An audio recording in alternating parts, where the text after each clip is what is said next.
Hey guys, what's up? It's Rija, and welcome to the fourth episode of Mustang Studios. Who do we have here today?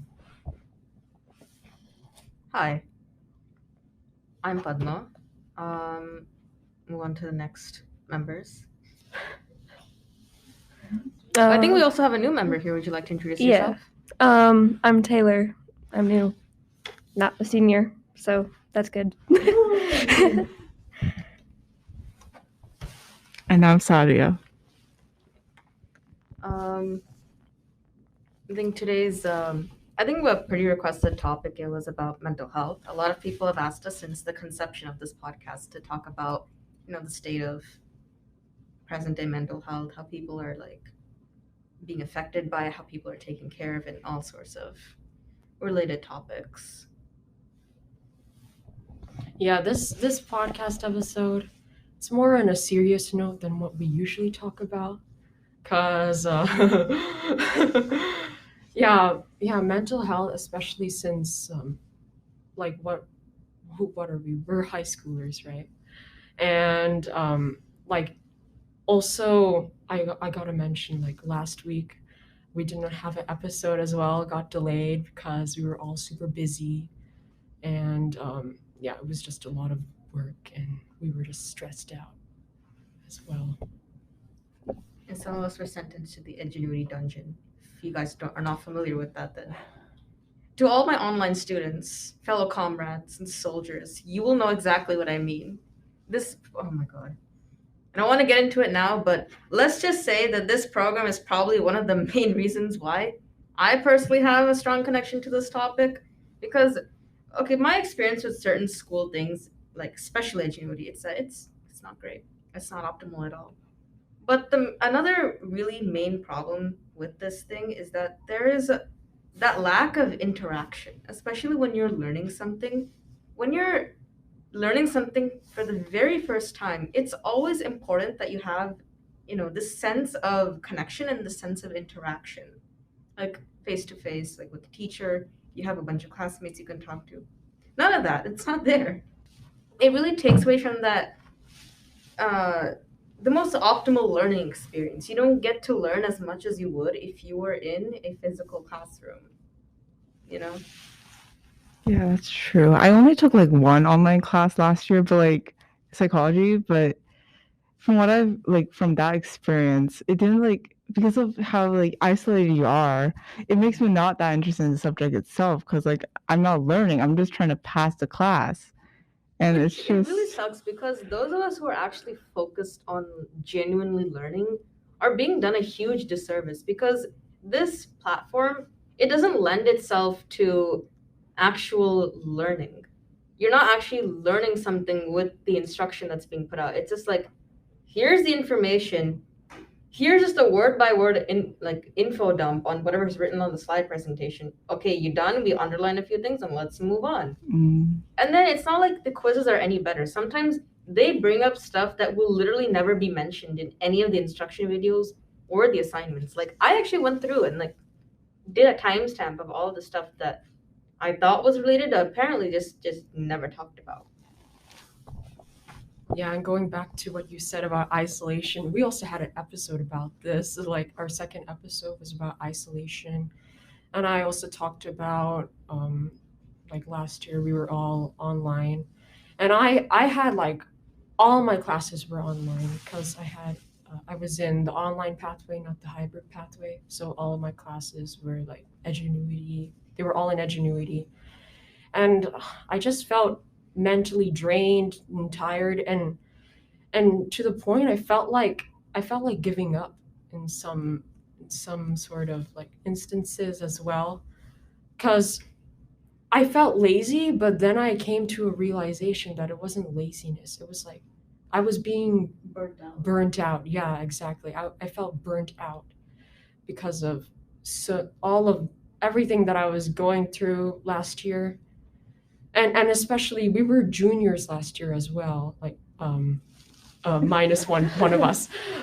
But yeah, and people say junior year is like the most stressful year with so much of work. Like, I mean, some people say that, but Yeah, I felt like I was getting senioritis in junior year.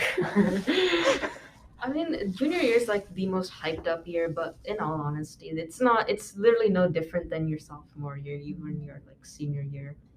And I'm gonna say to our underclassmen here, but it's really no different. The reason why they hype it up so much is because this is the last year in which colleges will like see your full grade in a way, because from your freshman to your your junior year, that's when if you keep your grades like spick and span, you do all your extracurriculars, you're part of a bunch of clubs, you're maybe like officers for a bunch of those clubs, colleges will get to see that more fully than they would your senior resume.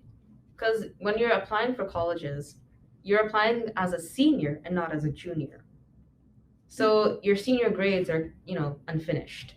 So they won't see it fully until after you graduate, which then they get access to both your first semester and second semester senior grades.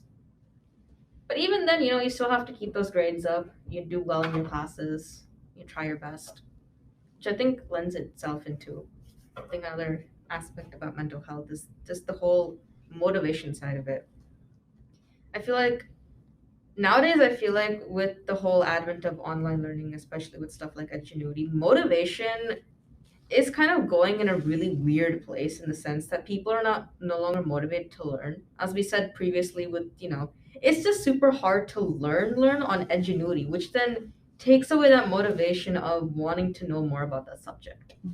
Some people's main motivation are, just grades. They just want to get the grade and get it over with, which is a fair motivation, to be honest.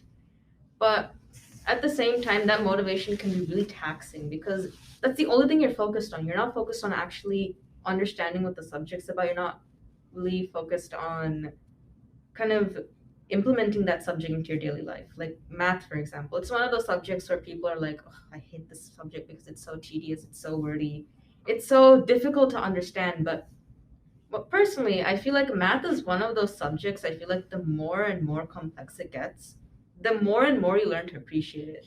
Because, you're not going to use basic, I'm not sorry, basic, but you're not going to be using like all the really advanced calculus formulas in everyday life. That is unless you go into astrophysics, physics, or anything, of the physical sciences sect.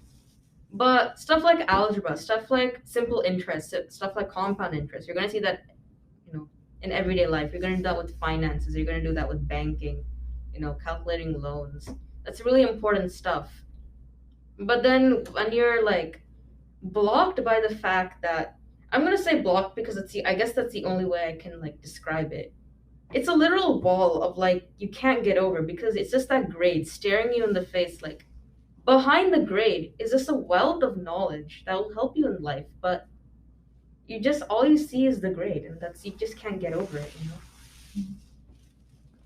Yeah, that's a good point about like how like grades kind of like block your view from like learning and yeah, because like another thing is kind of like personal expectations of getting a good grade as well. I feel like especially like in junior year, I was kind of like really stressed and mental drained because of that. Like, hey, getting all A's kind of goal, but then it's kind of like, yes, it's good to get like good grades. It's good to get decent grades, especially for college, like in junior, right? But it's also better to like, try to like your best to learn something, try to get See, that's most the out of thing, it. because like there's a trade-off, which is really unfair if you ask me. Because if you want the grade, your trade-off is actual learning. But if you want to actually learn, your trade-off is the grade. So I really wish that didn't exist, but it is kind of the way it is, The grading system here is also easier. It's not. It's Oh, yeah, yeah, like a B is like 75. See, I'm from Cupertino. Basically, the grading system there is probably every Mountain House High School's like hell. If any Mountain House High School kid was to be put in the Cupertino grading system, I can guarantee you they would be passing most classes with C's. Which is because in Cupertino the C ranges from a 70 to a 79, and a B is from 80 to 89, and the A is obviously like 90 to 100. That's basically like any other school that is not MHH.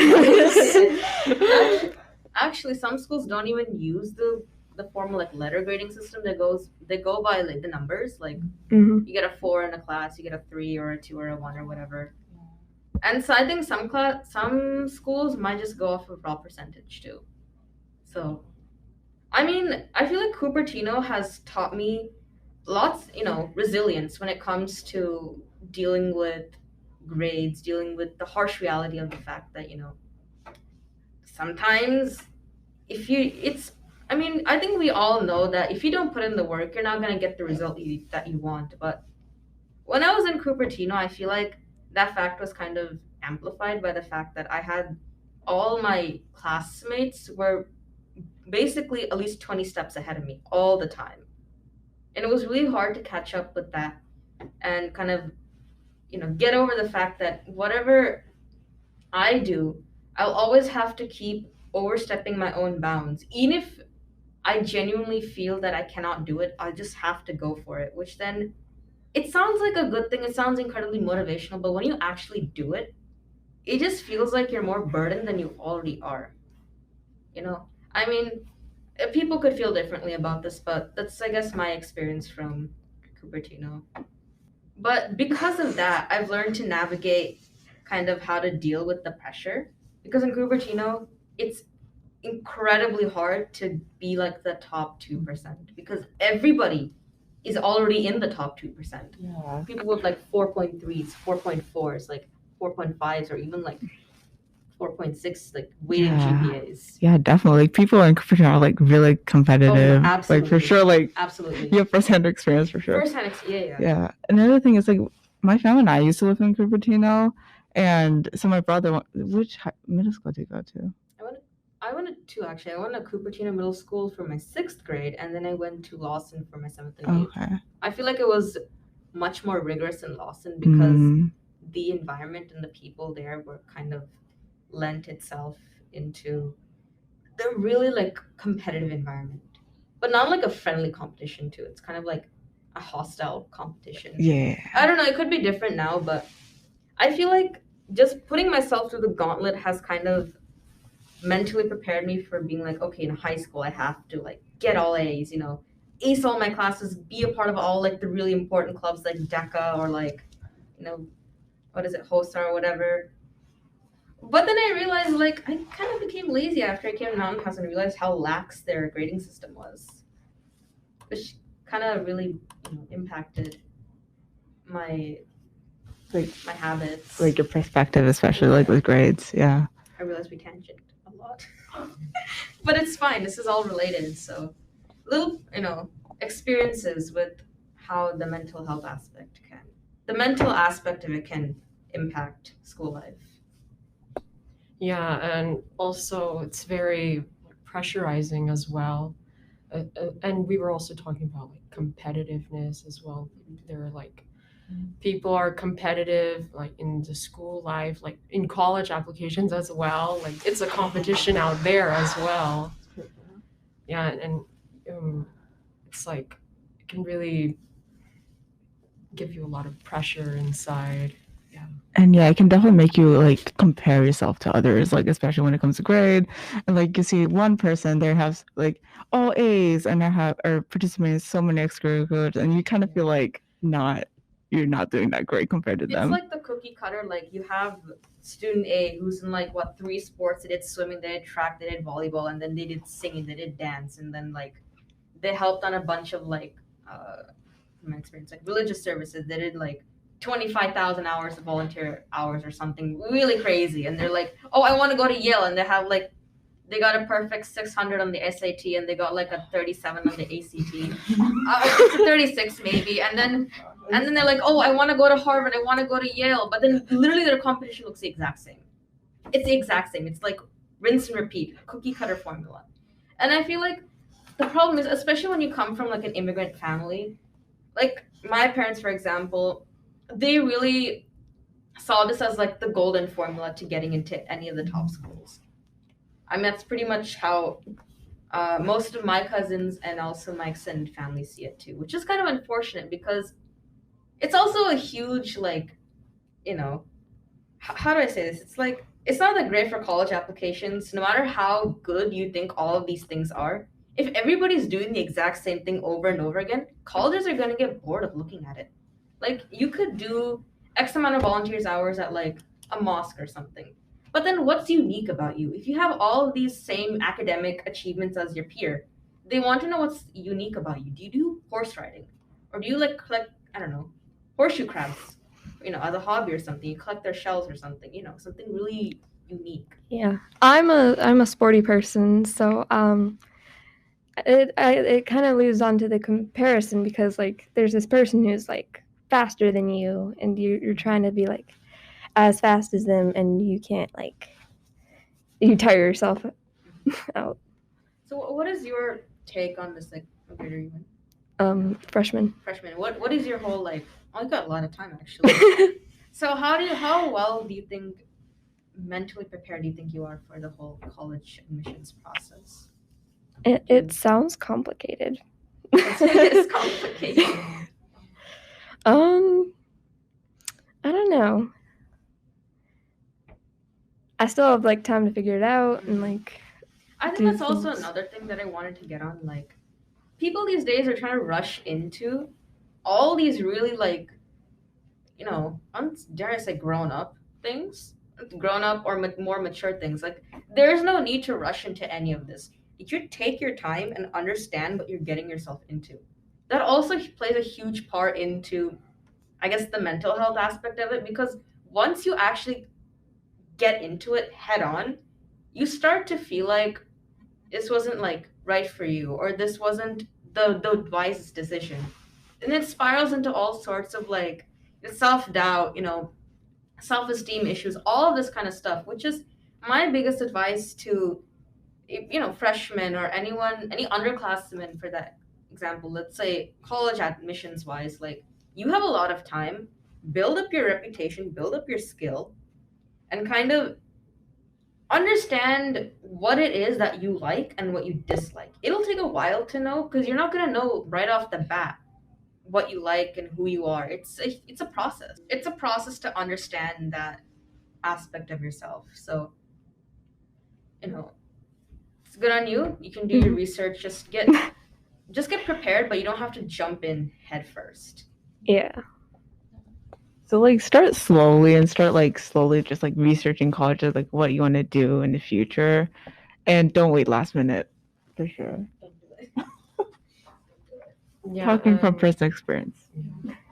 And when you compare, like, going back to like comparing yourself to other people, especially what they have, what they're doing, and what you're not doing, and thinking that you can try to get up to that level, it can also like give you some like feelings of annoyance as well.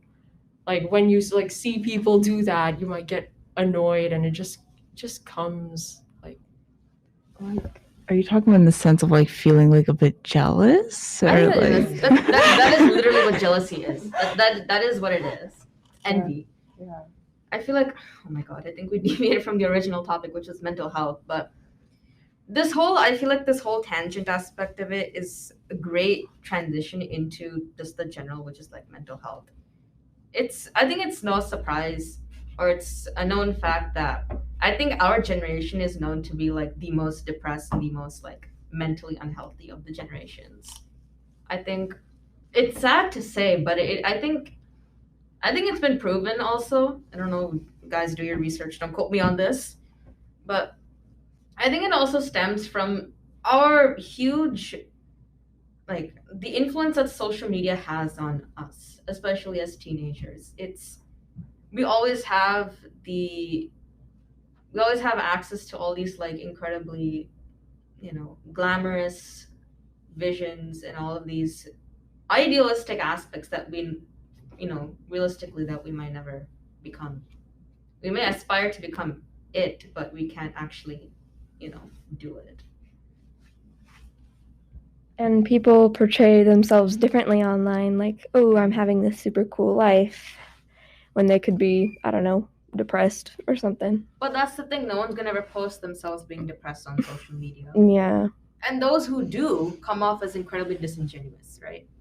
Like, oh, I'm depressed. They have like a really like dark filter, and then they have this entire literally almost like a photo shoot as like a photo professional look to it, which then just makes it feel like people who actually go through this kind of stuff really like think that this kind of stuff is just being trivialized, or our condition is being trivialized, and you're not really like doing us a service by posting this online.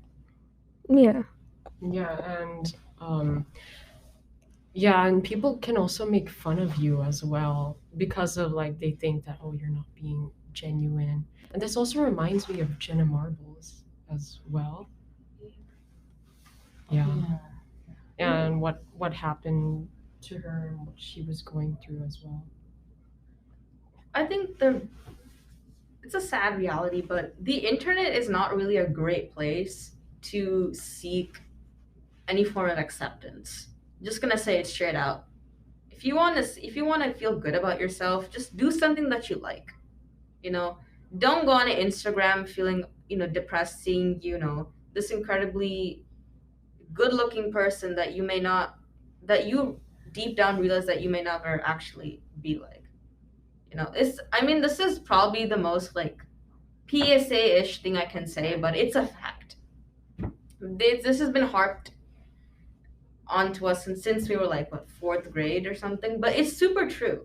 It's incredibly true, and it's becoming increasingly worse as we go on, especially with TikTok, especially with what kids these days. I will say that from now on. Kids these days are doing on Instagram or even Twitter or whatever.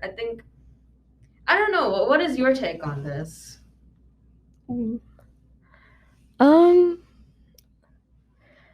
I don't really spend a lot of time on social media, but Good on you. yes. Let's see. I had something in my mind earlier. I forgot it though. But how often do you see this kind of stuff with your peers, other freshmen or whatever? I see it a lot, yeah. Like they're like, oh, I'm not good enough. I don't look this certain way that society puts on us. But then, okay, one thing that kind of I don't understand is when people say like, "Oh, society puts this on us," but like, society in and of itself isn't directly telling you to do it. It's just the fact that one concept has just been popularized and people have just run with it. I think that's what people mean when they say society has put this on us, because society is just is a collective of a bunch of individuals.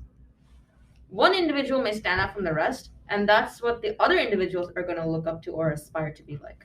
Yeah. I think that's how we should define the concept of society when we're talking about like influencer culture or celebrity culture.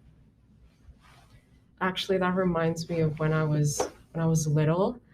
I was watching this ad on the TV, and it was about Sunny D. And then and then the motto, I think it was the motto or the saying, whatever it was. But then they were like, Sunny D, unleash the power of the sun. And then it showed like this person, like, I don't know, playing basketball or something. Can't really remember off the top of my head because it was so long ago. But all of a sudden, I just wanted Sunny D and I wanted to buy it. And so I bought it, and it was the most sugary drink ever. I mean, if you wanted to buy it as a kid, I think the advertising companies did their job pretty well. It's that simple. But I don't think advertising necessarily is a part of it. It's just what people perceive the advertising as, creates the problem. Like, for example, beauty products. We have a bunch of people with nowadays, at least it's a bit better, but back then there was like a lot of push for fair skin products, especially in India, for example. The whole concept of Fair and Lovely it's pretty horrendous. Wherein the product that they're selling is advertised to make your skin whiter and therefore more attractive, because lighter skin is considered far more attractive especially I think in South India more than in the North. And then people go spend inordinate amount of money just to get their skin, a tint lighter. And then they end up with like skin rashes or possibly the worst case scenario, skin cancer because of it. It's not just their skin also, but it just their perception of the concept of beauty just gets completely skewed. Okay, yeah, this reminds me of the whole like idea of like just being like insecure because of what's being popularized or like, being represented in the media and kind of like seeing what you have is maybe like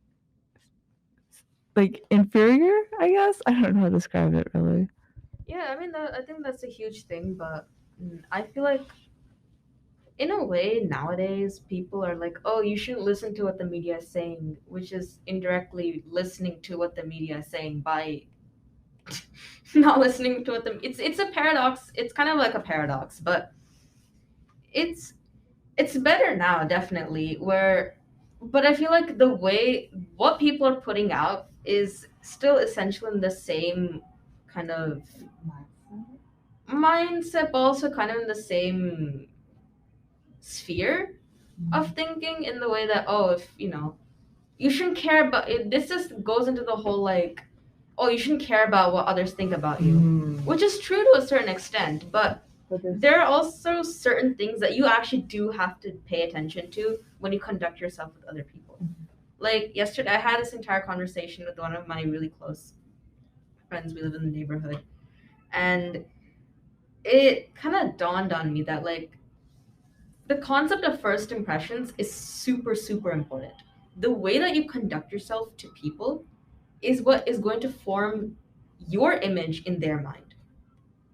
You know, this may sound kind of off topic, but like I feel like it's still kind of relevant to the whole like mental health aspect of, in the sense that like the that how do I say this, like if you continuously perceive yourself as someone lesser, then you will actually appear as someone lesser to other people, which is, I don't think that's what people want.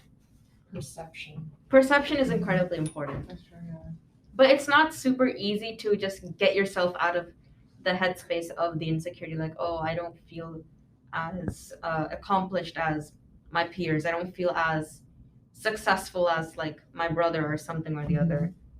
Yeah. It's just, you kind of just have to bite the bullet and be like, you know what, if I keep feeling sorry for myself, it's never going to get better. It's a hard realization, but I think this is those kind of things where it's like gradual. Yeah, I was about to say how it's just like a slow progression to like really like improve on yourself and try to be like more self-confident and like have more like higher self-esteem. It's a hard thing to do, but I think one way of doing it is just to distract yourself from the thing that's causing you pain, in a way. Because, for example, you go through a really bad breakup or something, and then you were in a relationship that, you once you come out of it, you realize was really toxic, and then but you still keep beating yourself up over it, being like, oh, what did I do wrong, what did I do that warranted this person to act in this certain way, when you come to the realization that, oh, it wasn't your fault, but you just still can't help but feel guilty. I think those kinds of things, it's like, it's really hard to get over, but if you kind of just distract your mind from that, even for like a minute or so, you will like take one step closer to kind of just renewing yourself mentally. Yeah, it could take a lot of time to heal from anything that you're facing, any of the problems that you're facing.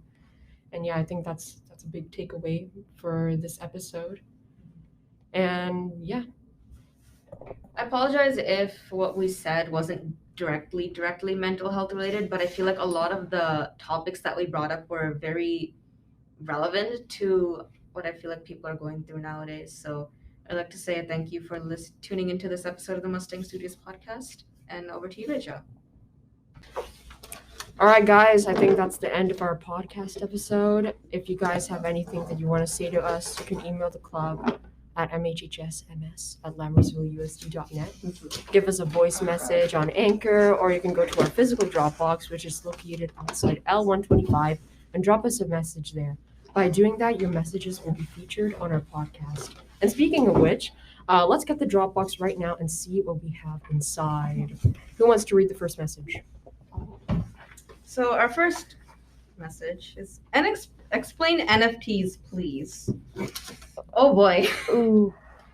Okay, to put it in layman's terms, an NFT is basically like owning the receipt to an artwork claiming that you own it. The thing is about the NFT is that you don't actually own the artwork. You own the thing that says you own the artwork. So it's really confusing. I suggest you do your research on it. I'm trying my best to explain it, but like, if you're an artist, you should probably get into NFTs because you're gonna make a lot of money. If you want to buy NFTs, beware. That's all I can say. But other than that, please do your own research. Don't quote us on any of this. We're just about as confused about this as you are. Okay, it's our next message. Should I read this one? Sure. Okay. Basically, like they, them, and like pronoun identity. That is important. Yes. Like, how do I put this? Basically, we're all interested in different things, and some people are, I don't know. I guess they're. How do I put it? Yeah. Okay, so I feel like with pronouns, very personal. So like depends on your experience and whatever like works for you. Obviously, yeah. I think I don't know. I don't know about y'all, but I kind of want to do an entire episode on NFTs. Okay. Yeah. It is an interesting It's topic to talk about. Yeah. All right. Yeah. Is there anything else you want? I tried to watch an entire Josh Strife Hayes video on NFTs, and I'm still just as more confused, or even more confused than I went in with, you know.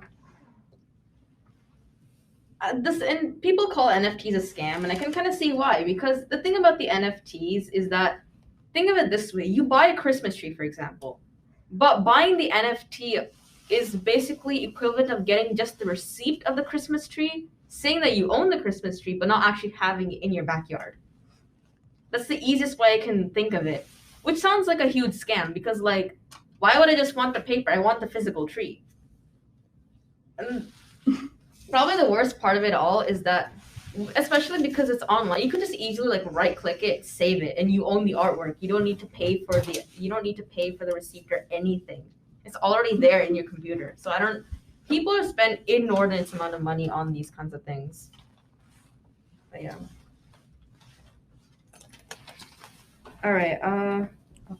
But yeah, let us know if you want an entire episode made on NFTs and cryptocurrency. Email us to the email Rija told you guys about. Shout us out on Instagram or something or the other. Okay, our next thing is the socioeconomic standing of the U.S. population.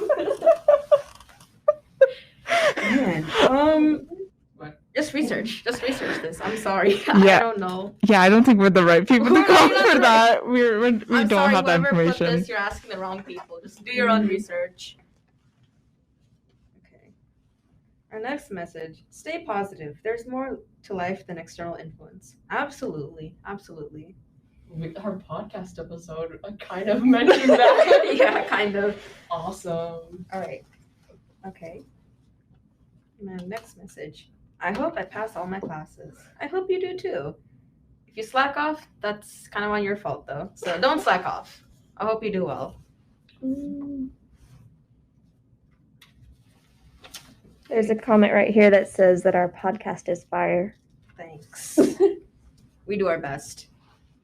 Okay, next comment. It's scary when security yells. Yeah, one time I almost flinched, especially with in my class when the fire alarm like sounded off. Oh yeah. Yeah, and and we were in adulting, Sadia and I, and he yelled at us, "Come on, let's go, get out of your classes." Hey man, I think they're just trying to do their jobs, but other than that, no comment. We move on. Yeah. Our next comment: how are babies made? We could. I have no problem with explaining the concept of conception. Isn't there like health though? Like. I mean, if health was a thing, why would they have to ask this specifically? It's a good question. Let's just say when two people love each other very much, they do a little dance, and I'm up to baby 9 months later. Okay, but I promise, if the school doesn't blast us for this, we might do an entire like 20-minute explanation of how conception works to all you interested folks. Teenager edition. Basically, teenager edition. Okay. Our next comment. Kaka with the US. Wait, let me read it. VIG with interviews. On to the next. Talk about Jidden and Pokimane beef. Sorry, I don't think any of us follow Pokimane on Twitch. Do you guys have a Twitch? Do you guys follow I him don't on have Twitch? Twitch. No. Sorry, boy, you're asking the wrong people. Make sure to fart. All right then. Okay. On to the next. All right. Oh, you wanna? There's a shout out to Mr. Shea. What's up, Mr. Shea? Yes, he's great. All right. What's the next one? You wanna talk about? Talk about anime, please. Yes, I want to talk about anime. Okay, we're gonna have an entire dedicated. Yeah. I want to have a dedicated entire season to anime. Okay. And it even has an exclamation mark as well. I think they really. And whoever posted this, feel free to come on, message us. We'll talk about anime for hours, my dude. That's true. It's a free invitation. Take it or leave it. Bhavik and Padma can definitely talk like your ears off about it, which Yes, isn't bad. yes. We love to see it. Look forward to it, guys. Okay. Here's a comment. It says, "I hope that everyone has a good day. Also, remember to eat." Thank you. Thank you for your Yes. reminder.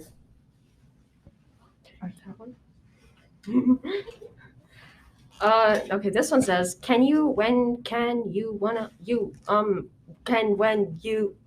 sorry, stutter. And then there's a little heart as well. Reminds me of myself sometimes. Okay. Our next message reads, slat my ...